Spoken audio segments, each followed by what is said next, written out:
Aryavart Edwards में आपका स्वागत है। और आज मैं ज्योमेट्री का थर्ड पार्ट लेके आया हूं। और जिन लोगों ने ज्योमेट्री का फर्स्ट पार्ट और सेकंड पार्ट नहीं देखा है वो जरूर देख ले, ताकि थर्ड पार्ट आसानी से समझ में आए। तो सबसे पहले हम स्टार्ट करते हैं। अगर ये हमारे पास रेखा है और हमने दूसरा रेखा खींचा और ये दोनों आपस में समांतर है, क्योंकि जब समांतर वर्ड बोलोगे तो समांतर वर्ड का मतलब होता है सम अंतर, यानी समान अंतर। तो देखो हमेशा समान अंतर है और इसको इस साइड से बढ़ाते रहो, इसको इस साइड से बढ़ाते रहो, कहीं पे एक दूसरे को काटने की संभावना नहीं है क्योंकि अंतर समान है। फिर इसको भी इधर बढ़ाओ, इसको भी इधर बढ़ाओ, एक दूसरे को नहीं काटेगा। तो जो दो हमारे पास सरल रेखा दिया है और दोनों को किसी भी तरफ से बढ़ा ले और वो एक दूसरे को ना काटे, उसे हम लोग कहते हैं समांतर रेखा। क्या कहते हैं? तो अगर हमारे पास दो रेखा है और वो समांतर है और हमने तीसरा रेखा ऐसा खींचा जो इस दोनों रेखा को अलग अलग पॉइंट पे काटा है, इस रेखा को इस पॉइंट पे और इस रेखा को इस पॉइंट पे काटा है, तो ये रेखा कहलाता है तिर्यक रेखा। एक बात याद रखना, चाहे ये दोनों समांतर रेखा हो चाहे ये समांतर ना हो, तुम देख पा रहे हो ये दोनों समांतर रेखा नहीं है क्योंकि आगे जाकर ये एक दूसरे को काट देगा। फिर भी तुम एक रेखा का यहां पे खींचते हो और दोनों रेखा को अलग अलग पॉइंट पे काट रहा है, तो भी ये तिर्यक रेखा है। तो भी क्या है? ये तिर्यक रेखा है। यानी तिर्यक रेखा होने के लिए ऐसा बिल्कुल नहीं होना चाहिए कि वो दो समांतर रेखा को ही अलग अलग पॉइंट पे काटे। तो अगर समांतर रेखा नहीं भी है और अलग अलग पॉइंट पे काटता है तो भी वो तिर्यक रेखा कहलाता है। तो भी वो क्या कहलाता है? तिर्यक रेखा कहलाता है। तो तुम लोगों को तिर्यक रेखा का कंसेप्ट समझ में आ गया होगा कि तिर्यक रेखा किसको कहते हैं। एक रेखा जो दो या दो से अधिक समांतर रेखा या फिर गैर समांतर रेखा को अलग अलग बिंदु पे काटता है वो क्या कहलाता है? तिर्यक रेखा कहलाता है। जरूरी नहीं कि दो ही रेखा होना चाहिए।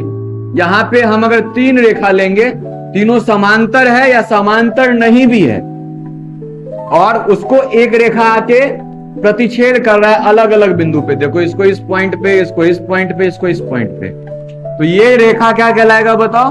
तिर्यक रेखा कहलाएगा। ये रेखा कौन सा होगा? तिर्यक रेखा। तो मैंने बताया कि O एक तिर्यक रेखा है क्योंकि यहाँ पे L, M, N तीन अलग अलग रेखा को अलग अलग पॉइंट पे काट रहा है, इसलिए यहाँ पे O क्या होगा? तिर्यक रेखा कहलाएगा। और तिर्यक रेखा को इंग्लिश में कहते हैं ट्रांसवर्सल लाइन। और याद रखना L, M और N समांतर हो या नहीं हो ये मायने नहीं रखता है, बस अलग अलग पॉइंट पे काटना चाहिए। अब आगे बढ़ते हैं कि तुम लोगों को हमने पहले भी बताया है कि ये दोनों कोण कौन सा कोण कहलाएगा बताओ? सम्मुख कोण, या फिर इसको कहते हैं शीर्षाभिमुख कोण। तो आमने सामने का जो कोण होगा वो आपस में बराबर होगा। अगर इसको हमने बोल दिया कोण 1, इसको हमने बोल दिया कोण 2, इसको बोल दिया कोण 3, इसको बोल दिया कोण 4, ये 5 हो गया, ये 6 हो गया, ये 7 हो गया, ये 8 हो गया, ये 9 हो गया, ये 10 हो गया, ये 11 हो गया, ये 12 हो गया। तो तुम गौर करो यहाँ पे कोण 2 किसके बराबर है? कोण 4 के बराबर है। क्यों होगा बराबर बताओ? क्योंकि सम्मुख कोण है। ऐसे में कोण 1 किसके बराबर होगा? कोण 3 के बराबर हो जाएगा। क्यों? क्योंकि ये भी क्या है? सम्मुख कोण है। और सम्मुख कोण हमेशा क्या होते हैं? बराबर होते हैं। यहां पे भी हम पूछ लें कोण 5 का सम्मुख कोण कौन सा है? क्या दोनों कोण बराबर होंगे? अगर ये 80 डिग्री का है तो ये भी कितना डिग्री का होगा? ये अगर 100 डिग्री का होगा तो कोण 6 कितना का होगा? क्योंकि ये अगर 100 डिग्री है ना, ये अगर ये 100 डिग्री है तो ये कितने डिग्री का हो जाएगा?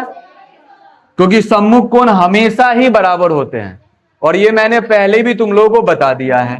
ऐसी कोण 9 कोण 11 का सम्मुख कोण होगा और कोण 10 कोण 12 का सम्मुख कोण होगा, और आपस में सम्मुख कोण हमेशा बराबर होंगे। ये तुम लोगों को ध्यान में रखना है। अब दूसरा रिलेशन हम लोग को यहाँ पे क्या समझना है वो देखना। कोण 1 के बराबर कौन सा कोण होगा? कोण 8। और साथ में कोण 12 भी बराबर होगा। याद रखना कोण 1 के बराबर कोण 8 भी होगा और कोण 12 भी होगा।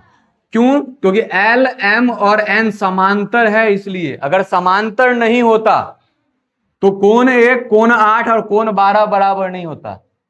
समांतर में ही संगत कोण बराबर होते हैं।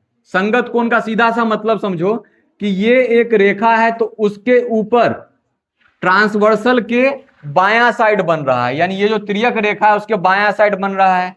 ये भी बताओ इस रेखा के ऊपर लेकिन बायां साइड बन रहा है, ये भी इस रेखा के ऊपर लेकिन बायां साइड बन रहा है। तो कोण 1, कोण 8, कोण 12 सभी तिर्यक रेखा के बायां साइड है और समांतर रेखा के ऊपर है, इसलिए कोण 1, कोण 8 और कोण 12 संगत कोण कहलाएगा और बराबर भी होगा। बराबर कब होगा बताओ? जब L, M और N तीनों समांतर होगा। अगर तीनों समांतर नहीं होगा तो संगत कोण बराबर नहीं होंगे। सम्मुख कोण बराबर होंगे, समांतर हो या ना हो चलेगा, लेकिन संगत कोण बराबर तभी होंगे जब रेखा समांतर हो। L, M, N तीन रेखा समांतर है तभी संगत कोण बराबर होंगे। अब हमें बताओ कोण 2 का संगत कोण कौन सा होगा? कोण 2 का कोण 5। क्या कोण 9 भी होगा? क्या कोण 2, कोण 5 और कोण 9 क्या कहलाएगा? संगत कोण। क्या कोण 4 का भी संगत कोण कोई होगा? कोण 4 का कौन सा होगा? 7। और कोण 7 का कौन सा होगा? यानी कोण 4, कोण 7 और कोण 11 का मान बराबर होगा, क्योंकि ये तीनों संगत कोण है और संगत कोण कहां बन रहा है? समांतर रेखा के कारण बन रहा है, तभी बराबर होगा। ठीक है, कोण 4, कोण 7 और कोण 11 तीनों क्या कहलाएगा? संगत कोण, और हमेशा बराबर होगा जब रेखा समांतर है, ये याद रखना। कोण 3 कोण 6 के बराबर होगा और कोण 6 कोण 10 के बराबर होगा, क्योंकि ये भी क्या बन रहा है? नीचे बन रहा है दाहिने तरफ, ये भी नीचे बन रहा है दाहिने तरफ, ये भी नीचे बन रहा है दाहिने तरफ। तो होपफुली तुम लोगों को संगत कोण का भी कंसेप्ट समझ में आया होगा। अब यहां पे समझना है एकांतर कोण के बारे में। एकांतर कोण कौन सा होता है? तो कोण 4 और कोण 5 ये एक दूसरे का एकांतर कोण है। कोण 4 और कोण 5, और ये दोनों कोणों का माप भी बराबर होगा। ये दोनों कोणों का माप भी बराबर होगा। ऐसे भी देख लो, कोण 4 के बराबर कोण 2 होगा क्या? क्योंकि ये दोनों क्या है? सम्मुख कोण है, यानी शीर्षाभिमुख कोण है। और कोण 2 के बराबर कौन होगा? कोण 5। तो कोण 4 के बराबर कोण 2 है। क्यों बताओ? क्योंकि सम्मुख कोण है। और कोण 2 के बराबर कौन सा होगा? क्यों बताओ? संगत कोण है। तो कोण 2 लोगे तो कोण 4 और कोण 5 भी बराबर हो जाएगा कि नहीं हो जाएगा? समझ में आ रहा है? तो कोण 4 कोण 5 के बराबर होगा, लेकिन कोण 4 और कोण 5 में कौन सा रिलेशन होगा? अंतः एकांतर कोण, क्योंकि ये दोनों समांतर रेखा के अंदर में बन रहा है। और इस तरह का कोण क्या कहलाता है? एकांतर कोण। जो कोना में हो, एक दूसरे के कॉर्नर पे दिखाई दे तो वो एकांतर कहलाते हैं। ठीक है, तो कोण 4 कोण 5 हमेशा बराबर होगा। ये अगर हमें 80 डिग्री का मिल जाता है तो ये भी 80 डिग्री का होगा। ये अगर 70 डिग्री का मिल जाता है तो ये भी कितना डिग्री का होगा? 70 डिग्री का होगा। और बताओ, अगर हम तुमसे पूछ ले कि कोण 5 है, यहां पे क्या है? कोण 5 है, तो कोण 5 के बराबर कोण 9 तो होगा। कोण 5 के बराबर कोण 7 भी होगा। तो कोण 7 का एकांतर कोण कौन सा होगा बताओ? कोण 9। और ये दोनों होंगे अंतः एकांतर कोण, क्योंकि अंदर में बन रहे हैं। किस में बन रहे हैं? दोनों समांतर रेखा के अंदर में बन रहे हैं, तो एकांतर कोण है, लेकिन अंतः एकांतर कोण होता है। अब तुम लोग बोलोगे अंतः क्यों बोला सर आपने? सीधे एकांतर कोण बोल देते। तो सीधे एकांतर कोण बोल देंगे, लेकिन एक बाह्य एकांतर कोण भी होता है। अगर हम तुमसे पूछ ले कोण 2 का बाह्य एकांतर कोण कौन सा होगा, तो देखो कोण 2 का बाह्य एकांतर कोण कौन सा होगा बताओ? कोण 7। कौन सा होगा? क्योंकि कोण 2 भी बाहर बन रहा है ऊपर, और यहां पे भी हमें बाहर बनने वाला चाहिए था।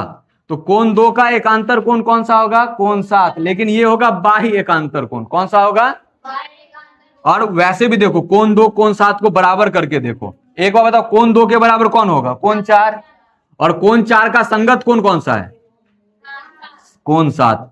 तो कोण 2 और कोण 7 भी बराबर होंगे। ठीक है, लेकिन कौन सा रिलेशन है इस दोनों में? बाह्य एकांतर कोण, यानी बाहरी एकांतर कोण। ओके, इंग्लिश में इसको एक्सटेरियर अल्टरनेट एंगल कहते हैं। क्या कहते हैं? एक्सटेरियर अल्टरनेट एंगल, क्योंकि एकांतर कोण को अल्टरनेट एंगल कहते हैं। अब देख लो तुम लोग, ध्यान दो यहां पे। कि कोण 1 के बराबर कोण 3 क्यों है बताओ? क्योंकि सम्मुख कोण है। कोण 1 के बराबर कोण 8 क्यों है? संगत कोण है। फिर हम बोल दें कोण 1 बाह्य एकांतर कोण किसका होगा? तो कोण 6 का हो जाएगा। तो कोण 1 और कोण 6 बाह्य एकांतर कोण है, क्या आपस में बराबर होंगे? लेकिन ये भी बराबर कब होंगे? जब रेखा समांतर हो तब। अगर मान लो कि इस तरह का हमने रेखा ले लिया है, ये दोनों आपस में समांतर है क्या? नहीं ना। तो तुम देख रहे हो यहां पे अंतर ज्यादा है, यहां पे अंतर कम है, तो समांतर तो है ही नहीं। और हमने एक तिर्यक रेखा खींच दिया, तो यहां पे इसका बाह्य एकांतर कोण कौन सा होगा? ये ना। क्या ये दोनों बराबर होंगे? नहीं होंगे, क्योंकि यहां पे ये रेखा और ये रेखा समांतर नहीं है। तो याद रखना, संगत कोण, एकांतर कोण तभी बराबर होते हैं जब रेखा समांतर हो, यानी तिर्यक रेखा उस रेखाएं को काटे जो समांतर है आपस में। एक बात और याद रखना, एक ही ओर के जो अंतः कोण होते हैं ना, सिर्फ हमने अंतः कोण बोला है, हमने एकांतर कोण नहीं बोला है। एक ही ओर के जो अंतः कोण होते हैं, दोनों को जोड़ने पे 180 डिग्री आता है। तो देखो कोण 4 और कोण 8 अंतः कोण है। क्यों है अंतः कोण? क्योंकि दो रेखा के बीच में है, ठीक है। और चूंकि इस जो तिर्यक रेखा है उसके एक ही ओर आ रहा है ना, यानी बायां साइड आ रहा है, तो कोण 4 और कोण 8 को जोड़ोगे तो 180 डिग्री हमेशा आना ही चाहिए। ऐसी कोण 3 और कोण 5 को जोड़ोगे तो क्या आना चाहिए? 180 आना चाहिए, क्योंकि ये भी क्या है? एक ही ओर के अंतः कोण है। ऐसा नहीं करना कोण 3 ले लेना, कोण 8 ले लेना, क्योंकि कोण 3 दाहिना साइड है और कोण 8 बायां साइड है। तो एक ही ओर का एकांतर कोण लेगा तो कोण 3 और कोण 5 क्या है? एक ही ओर का एकांतर कोण है, और दोनों को जोड़ोगे तो कितना आएगा? 180 डिग्री आएगा। ऐसी कोण 6 को किससे जोड़ोगे जो 180 डिग्री आएगा ही आएगा? कोण 6 को कोण 9 में जोड़ोगे तब। ऐसी कोण 7 को किस में जोड़ोगे? तो कोण 12 में जोड़ोगे तो 180 डिग्री आएगा। और एक बात और ध्यान में रखना, कोण 7 और कोण 12 को जोड़ने पर अगर 180 डिग्री आ रहा है तो ये दोनों रेखा क्या है? समांतर होगा। कोण 8 और कोण 4 को जोड़ने पे 180 डिग्री आ रहा है तो ये दोनों रेखा आपस में क्या होगा? समांतर होगा। इस तरह के प्रश्न तुम लोगों के एक्सरसाइज 6.2 में बहुत सारा होगा। तो अगर तुम लोगों ने ध्यान दिया होगा तो ये सारी बातें समझ में आ गई होगी। अगर कोई डाउट होगा तो तुम लोग कमेंट बॉक्स में पूछ सकते हो।